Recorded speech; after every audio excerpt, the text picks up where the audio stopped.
क्या आप जानते हो कि आपकी हथेली में ही आपकी किस्मत होती है। और सबसे कमाल की बात तो यह है कि आप चाहे तो इसमें कुछ भी फेर बदल भी कर सकते हो, वो भी अपनी मर्जी से। लेकिन कैसे, तो चलिए आज इसके रहस्य को भी सही से समझ ही लेते हैं। इसलिए अब अगर इस कॉन्सेप्ट को सही से समझा जाए तो आपकी उंगलियां तो 5 महाभूतों या एलिमेंट्स को रिप्रेजेंट करती है, जिसमें से आपका अंगूठा अग्नि को रिप्रेजेंट करता है, और आपकी पहली उंगली एयर को, और दूसरी उंगली आकाश को, और तीसरी उंगली पृथ्वी को, और चौथी सबसे छोटी उंगली जल को।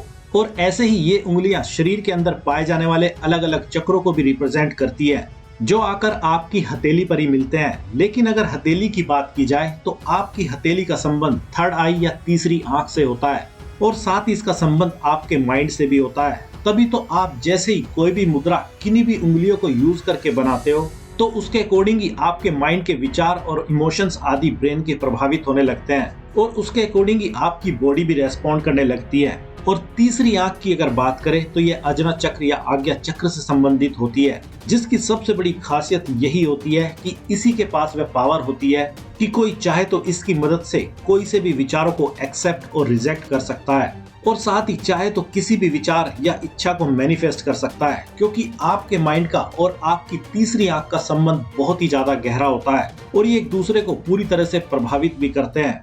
इसलिए आपकी हथेली से ही आपके माइंड की पावर और उसका यूज भी जुड़ा है। और इसलिए एक नियम भी ज्ञानियों ने बहुत पहले बनाया था कि अगर आप सुबह उठते ही अपने दोनों हाथों की हथेलियों को देखते हैं तो आपको अपनी लाइफ में बहुत सी सफलताएं बस यूं ही मिल जाएंगी। लेकिन अगर देखा जाए तो यह बात तो पूरी तरह से सच है। लेकिन किसी को अपनी किस्मत को बदलने के लिए इस टाइम अपनी तीसरी आंख और अपने माइंड की पावर को भी यूज करना पड़ेगा। और उसके लिए किसी को सुबह उठते ही अपनी आंखों को अपनी हथेली पर फोकस करते हुए कुछ सेकंड के लिए लगातार इस तरह से देखना चाहिए, जैसे आपके विचार आपकी हथेली के अंदर से ही होकर उस सुप्रीम पावर तक जाएंगे, जो कि हर किसी की इच्छाओं को मैनिफेस्ट करता है। और फिर कुछ सेकंड तक फोकस करने के बाद अपने माइंड को वे विचार या इच्छाएं देनी चाहिए जिनको भी कोई अपनी लाइफ में सच होते हुए देखना चाहता है। और जैसे ही कोई इस प्रोसेस को खुद के लिए यूज करेगा तो वह पाएगा कि उसका माइंड बहुत ही जल्दी इन सब विचारों और इच्छाओं को एक्सेप्ट कर लेगा, जो भी उसको इस टाइम दिए जा रहे हैं।